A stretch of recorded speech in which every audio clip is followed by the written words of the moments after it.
regular session of the Senate in the 19th Congress of the Philippines. It is hereby called to order.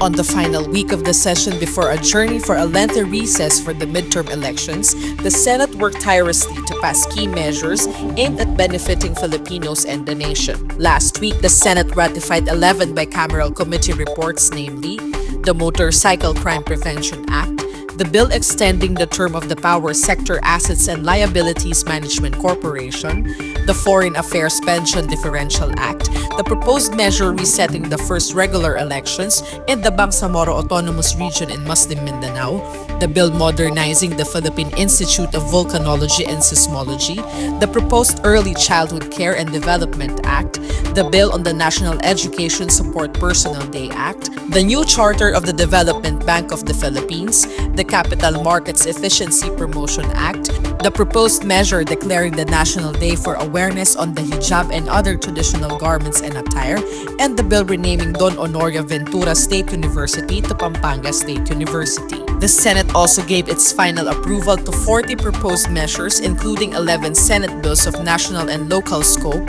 These are a bill strengthening the Basis Conversion and Development Authority, the revised charter of the Polytechnic University of the Philippines, the proposed Konektadong Pinoy Act, the proposed National Housing Authority Act, a bill amending the National Commission on Muslim Filipinos Act, a proposed measure enhancing the fiscal regime for the large-scale metallic mining industry, a bill institutionalizing the benefits and incentives for barangay health workers, a proposed measure seeking to establish the Virology Institute of the Philippines, a bill that aims to give justice and higher compensation to Filipinos wrongfully convicted and detained, and a bill increasing the bed capacity of the Philippine General Hospital.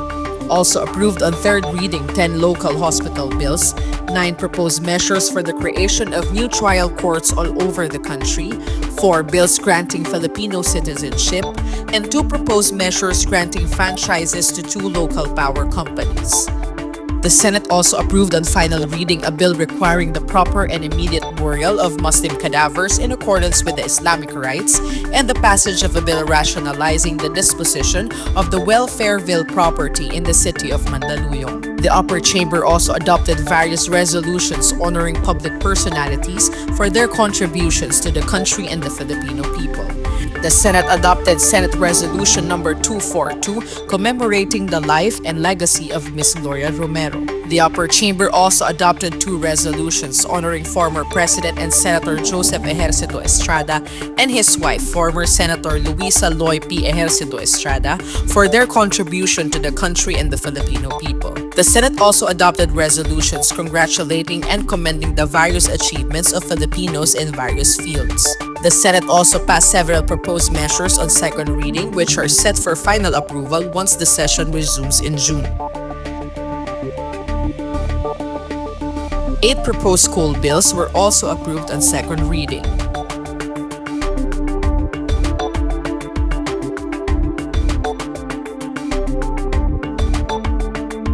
The upper chamber also passed on second reading several local holiday bills.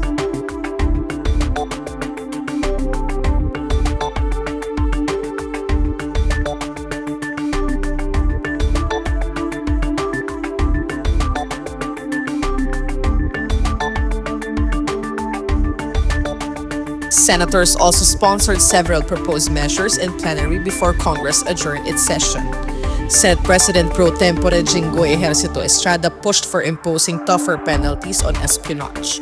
Senate Deputy Majority Leader Joseph Victor J.V. Ejercito sponsored 3 proposed measures for the creation of a mandatory position for a human resource management officer in local government units and the creation of barangays. Deputy Majority Leader Mark Villar sponsored the measure strengthening the Land Bank of the Philippines. Senator Juan Miguel Mix Zubiri introduced in plenary a measure that seeks to strengthen the Philippine Science High School. Meanwhile, Senate Minority Leader Aquilino Coco Pimentel sponsored 2 proposed measures beneficial to the judiciary. Senator Raffy Tulfo introduced 3 electric cooperative franchise bills.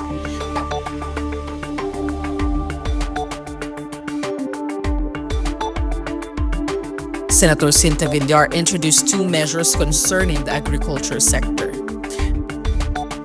Deputy Minority Leader Risa Hontiveros sponsored the committee report on the Senate's investigation on human trafficking and other crimes related to Philippine offshore gaming operation.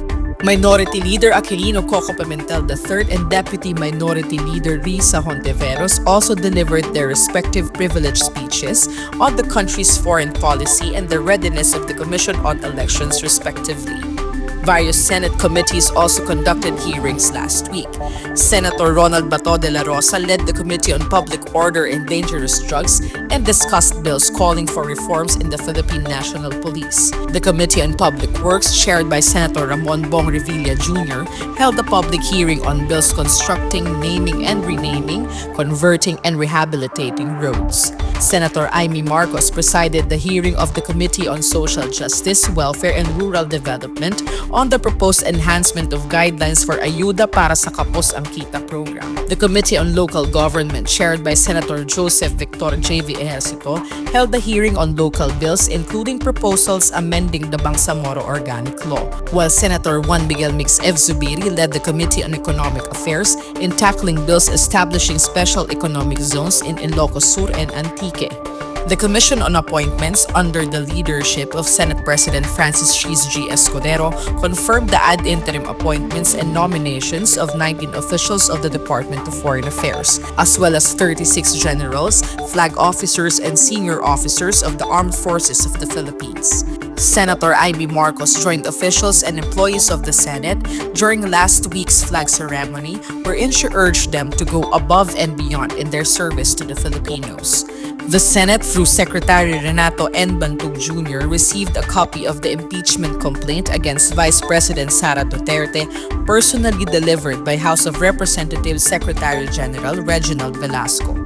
Senate President Francis Cheese G. Escudero, in a news forum, addressed the media on the impeachment process, detailing the Senate's role and the next steps.